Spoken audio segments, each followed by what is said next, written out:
Visiter la Chine m'a offert une plongée inédite dans un pays où modernité et tradition coexistent dans un équilibre surprenant. Entre villes ultra connectées, engagement environnemental affiché et un patriotisme omniprésent, la Chine fascine.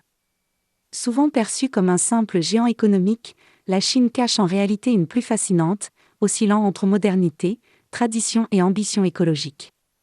Dès mon arrivée, j'ai été frappé par le niveau de développement des villes chinoises. Les infrastructures modernes, les gratte-ciels impressionnants et les transports ultra efficaces m'ont laissé sans voix. Mais ce qui m'a le plus surpris, c'est l'attention portée à l'écologie. Contrairement à l'image d'une Chine polluée que certains médias véhiculent, j'ai découvert un pays engagé dans la protection de l'environnement. Les espaces verts sont omniprésents, et j'ai même eu l'impression que les arbres rivalisent avec les immeubles en hauteur et en beauté. Mais quelle harmonie entre urbanisation et nature! Passionné de culture, j'ai été ébloui par la richesse du patrimoine culturel chinois. À Beijing, la visite du Temple du Ciel et de la Grande Muraille m'a plongé dans l'histoire millénaire de ce pays. À Changsha, l'île de l'Orange m'a séduit par son mélange unique de beauté naturelle et d'histoire. Le musée provincial du Runan et l'Académie Shigu m'ont permis de mieux comprendre l'importance que la Chine accorde à la préservation de son héritage culturel. La montagne Rangshan, l'une des 5 montagnes sacrées de Chine, c'est un lieu de pèlerinage et de communion avec la nature et les ancêtres depuis l'Antiquité. J'ai adoré la vue du haut de la montagne, j'ai même eu l'impression que je pouvais toucher les nuages. Les Chinois m'ont réservé un accueil chaleureux et bienveillant. Leur sens de l'hospitalité, leur discipline et leur attachement à leur culture m'ont touché.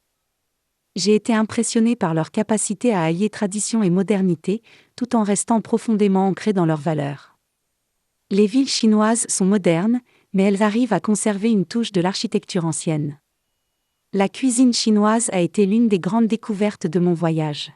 J'ai particulièrement apprécié la cuisine épicée du Runan, moins aromatisée que celle de Beijing. Apprendre à manger avec des baguettes a été un défi amusant, et j'ai rapidement pris plaisir à maîtriser l'art de manier les baguettes. Chaque repas était une aventure, une exploration de saveurs et de textures qui m'a permis de mieux appréhender la diversité culinaire de la Chine. Parmi les moments les plus marquants de mon séjour, je retiens ma visite à l'île de l'Orange à Changsha.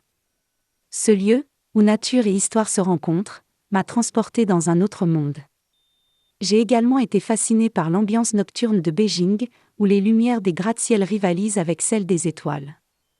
Si je devais recommander une destination, ce serait sans hésiter l'île de l'Orange à Changsha, un véritable joyau. C'est un endroit qui incarne parfaitement l'équilibre entre nature, culture et modernité. Le tourisme en Chine est une expérience à part entière. Les infrastructures sont impeccables et les sites bien entretenus. Pratiquement tous les Chinois s'intéressent au tourisme, certains même prennent des vacances pour découvrir leur pays. L'économie touristique chinoise est florissante, et on sent que le pays mise énormément sur ce secteur pour partager sa culture avec le monde.